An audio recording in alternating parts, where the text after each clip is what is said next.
presentació del que és el llibre i després ja donaré veu a la Júlia i a continuació a l'Anna Lavero del CIE a l'Empordà per la violència masclista. Benvolguts, benvolgudes, em plau i em reconforta avui ser present en aquest acte, que sense cap pretensió té la intenció de difondre un missatge important, no només a les dones, sinó també a totes les persones per visibilitzar una realitat social existent. El meu missatge per a totes les dones del món seria: no deixeu que us ho prenguin tot, no deixeu que no us valorin, estimeu-vos molt, no deixeu que cap home s'emporti la vostra vida, potencieu les vostres capacitats, que ningú us prengui la llibertat, fa saber la Júlia. La nostra valenta protagonista em va responsabilitzar de la publicació de la seva obra, una novel·la biogràfica que de tan real sembla fictícia. Per què he usat el recurs literari de Jo, Júlia al llarg de la novel·la? És una cosa que us volia explicar. És una manera de sanar, d'empoderar-se. I això, doncs, bàsicament per empoderar la protagonista i que el mateix relat li serveixi per reafirmar la seva identitat. Jo, Júlia, és la història d'una dona extraordinària, filla mitjana de 3 germans, l'Andreu, el gran, i la Roser, la petita, que commou i encoratja. Comença a Santiago del Campo, al poble de Càceres dels seus pares, la Carme i en Fèlix. Passa per Barcelona i Berga, entre altres localitats catalanes. Allà, a Santiago del Campo, la vida sobrepàs a través de la Júlia, però s'ensorra amb la mort del seu pare Fèlix, quan la Júlia té 9 anys. La història finalitza ben entrada a la 60ena de la protagonista a Palamós. El retrat costumista de l'època, la falta de recursos econòmics, la dictadura franquista amb totes les seves restriccions i el paper de la dona reclòs i reduït a l'absurd, amb total pèrdua del seu poder, en contraposició a un pensament lliure, bondadós i massa avançat, el de la Júlia. L'enigma dels Joseps, homes despòtics, egoistes i infidels, la mà negra d'un ésser proper i estimat i la traïció familiar. Aquest és el marc per on discorre aquesta novel·la. Jo, Júlia, és renéixer de les cendres d'una dona a qui, sense adonar-se'n, li han pres la identitat.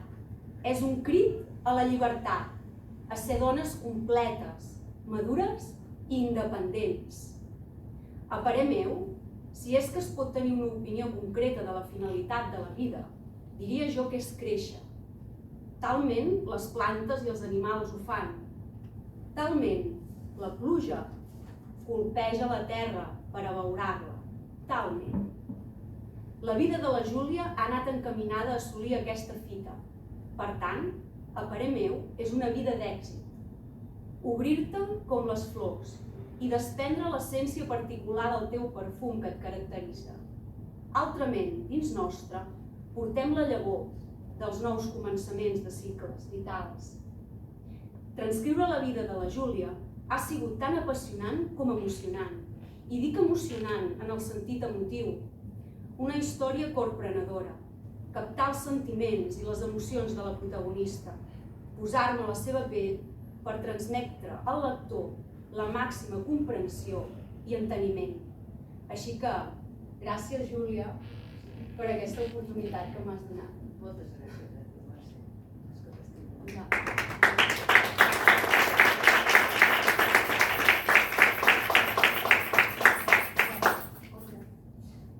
Ara em toca a mi, que no estic acostumada a ser la protagonista de res. Primer de tot us vull donar les gràcies a tots, a tothom. A la Montse, a tots els que ens han col·laborat, a tothom. Però molt especialment a la meva petita família. L'Adriu, el Jeremy i la seva filla Chloe. Perquè des de que els vaig conèixer, em van canviar la vida. Em van canviar la vida. La meva vida no seria com és ara, si no us hagués conegut. Vull dir que us estimo molt, ho sabeu que us estimo molt. I us dono les gràcies per haver-me donat una altra oportunitat, perquè m'heu canviat la vida. I ho sabeu, i us estimo molt a tots tres, de veritat. Moltes gràcies.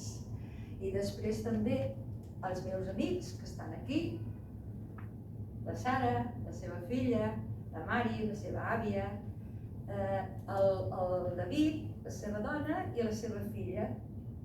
Vull dir, els vull donar les gràcies a tots, perquè sempre que els he demanat alguna cosa, sempre m'han respost. I la Sara, la meva amiga Sara, que no ens veiem poder en 6 mesos, en 3 mesos o 4, ens enviem algun missatge. Però li vull agrair molt que quan ho vaig necessitar ell estava al meu costat, va estar al meu costat. Sara, saps que t'ho he dit moltes vegades i saps que t'ho agrairé tota la vida. I després també vull donar les gràcies sobretot als meus pares, que no els tinc, però haver-me educat com m'han educat, i amb ells sí que era una nena feliç i lliure. I ja quan va morir el meu pare tot va canviar. De totes formes us dono les gràcies a tots, de veritat, a tots. La dissenyadora de la portada que ha fet un disseny magnífic, els que ens han fet l'interior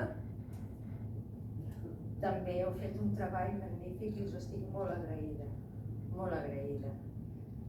I bueno, no sé si em deixo algú, però bueno, jo crec que no. Jo vull donar les gràcies a tothom, de veritat, a tothom. Normalment tothom s'oblida dels correctors, els filòlegs també són, però en Lluís em va dir que vindria i després també va corregir la Georgina Torres, que és de Santa Coloma de Farners, que és una persona fantàstica, però que no ha pogut ser aquí. Digues tu, perquè jo... No, és aquella feina que és la que es veu menys, no? No, és veritat. Però bueno, el corrector, el dissenyador, tot. Si no, vull agrair-los a tots, de veritat, a tots. Jo ara te faré unes preguntes, Júlia, i així tu podràs esplaiar una mica per anar centrant-te una mica més amb el contingut de la novel·la biogràfica. La primera pregunta seria: què et va suposar la mort del teu pare Fèlix? La mort del meu pare Fèlix va suposar un abans i un després, per suposat, perquè amb una nena de 9 anys, quan el seu pare fa 7 que està malalt, quan han vingut a casa a anunciar-lo que es moria, el dia següent sortia perquè patia del cor. Jo vaig viure aquell últim any molt penós. Me'n recordo molt, no l'he oblidat mai. Va suposar el meu pilar, diguéssim, no? Perquè havia tingut la sort de tenir uns pares molt bons i a més s'estimaven molt. En el llibre explico com es van conèixer i la meva mare ho va fer tot per treure'ns endavant, però que el meu pare, l'únic que em fa molta pena recordar el meu pare va ser perquè ell va morir amb tot el coneixement. I jo pensava, pobret, quan s'estava morint, perquè hi explico al llibre, que devia patir per deixar-nos sols. La meva mare i els meus germans, que devia patir, pobret, perquè s'estimaven molt, ens estimaven molt i eren molt bons pares. I va suposar la pèrdua d'un pilar de la teva vida. I aquí la següent pregunta que tenia, que aquest amor mutu que expliques que es tenien el teu pare Fèlix i la teva mare Carme, que avui dia sembla una utopia, sembla una cosa que no pugui existir, no? Un amor així. O sigui, viure per un fill un amor així és una meravella, no? Això creus que era per la diferència d'edat o no? No. Els meus pares es van conèixer, que també ho explico al llibre, es van conèixer en una època, després, al cap dels anys, es van tornar a retrobar i explico al llibre com va anar tot.